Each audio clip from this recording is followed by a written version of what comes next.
Have you guys seen this? This is a 3D printed, I don't know what you call it. It's it's a bevel setter. That's it. That's what I guess you'd call it. It's a bevel setter for setting your primary bevel, and you use this primarily for the Eclipse honing guide, or the Lee Nielsen one, or who's the other guy? Henry Eckert, or David Eckert. Henry Eckert Toolworks. He sells one, and Veritas sells one. This one here is by far the cheapest to buy. I think I paid,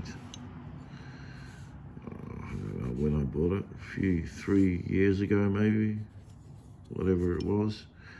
I think I paid about $40 for it, which comparing to America is expensive.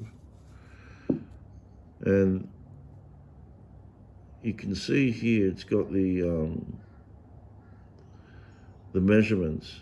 So for a chisel, you measure, with a ruler, a 1¼ inch distance from this edge here to the edge of the blade, and that would give you 30 degrees. And then on the other side, you've got here where it says plain iron. It's what does that say? It's 1½ inch, right, to get you 30 degrees. Now, I like to set mine at the primary bevel to be 25, and the secondary bevel either 30 or 35, and it can go up to 50, which I've got. Oh, the back is really killing me. Which I've got the Veritas jack plane there, you can see in the cabinet. That's set at 50, and that's just for really nasty grains that just tends to tear.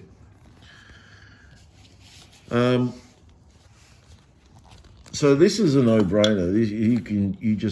You place the tool as such, and you don't have to measure. There's no measuring involved, and because this has been 3D printed, it's extremely accurate. So you can see where the edge of this tool here is butted up against this part, and then the edge of the blade is butted up against this. And what I like about this is that it's plastic, so it doesn't damage or fracture the edge. Not that it's ever happened on my MK2, but some chap, I think 10 years ago, brought it up. But Veritas has never changed it, and I personally don't see why they should. But it's just still safe. Makes me happy anyway, knowing that this is plastic and it's not going to fracture the edge. The other thing with this file that you get with this to print out the models, you can see it's got a to check your the bevel, to check your bevel settings, and that's also accurate as well. So I've forgotten a lot of the things I wanted to say.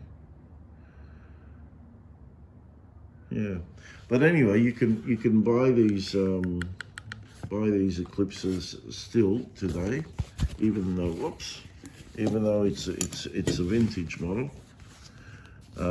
I found this to be,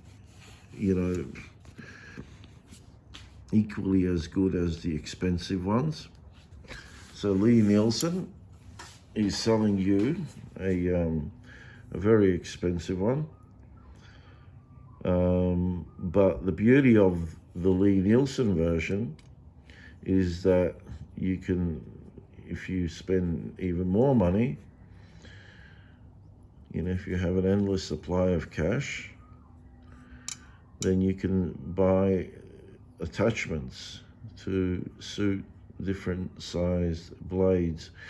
So with this Eclipse, you can only put in chisels of certain types of length, and also of these planer blades of certain lengths. The short ones, like my the blade on the jack on the Veritas, you can't use it on this guide. So you've got to then revert to the to what you might call it, the MK2, or better still, just do it by hand. But what I like about honing guides is that of its repeatability. For me, it's just, is it essential? No. You know, it doesn't matter that this is 25 or 23 degrees. No. But, you know, I'm just, there's this OCD thing inside of me where, you know, I like everything to be in order and so forth. And you know, I like the repeatability of it. You know, every time I know this is set, you know, 25 spot on degrees. And, yep, okay, here's another thing. You see, some people, they say, you know, you gotta grind, you gotta hone the whole bevel. You know, it's useless to have a secondary bevel. And I just beg to ask why. Why do I need to hone the whole bevel when it takes me twice as long? You know, I keep honing this secondary bevel until I get to about, well, let's say about here, you know, almost halfway. I can still keep it going if I really, really wanted to, but I like to just go about halfway, and then I just, you know, get rid of it, hone the primary bevel, and do it all over again. It's so much quicker.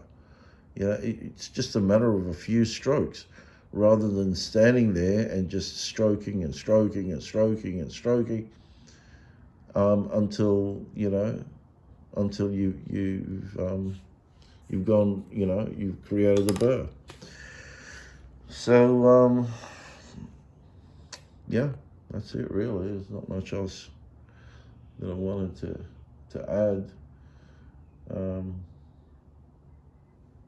Okay. Oh, yes, there we go. If you want to make yourself one of these, you can just Google it. I can't remember what I looked it up under, but just Google whatever they're called. I don't even know the name of the damn things, what they're called. But they're free files. You'll find them. It's normally where they give away these 3D printer files. So you'll find these two on there. The other thing I wanted to just quickly touch base on: why these small plastic ones as opposed to the ones that you see on in the magazines, where they've got, you know, like the width of this top here. It's that I can just put this in the drawer. I can leave it in my pocket. I can, you know, in my apron. I can, you know, it's not taking up unnecessary space, where, yeah, as opposed to the other one, it would. And that's really it. You know, that's why I prefer these small ones, that I can just put them in the drawer and not think about it. All right, well, that's it. Thanks for watching, guys.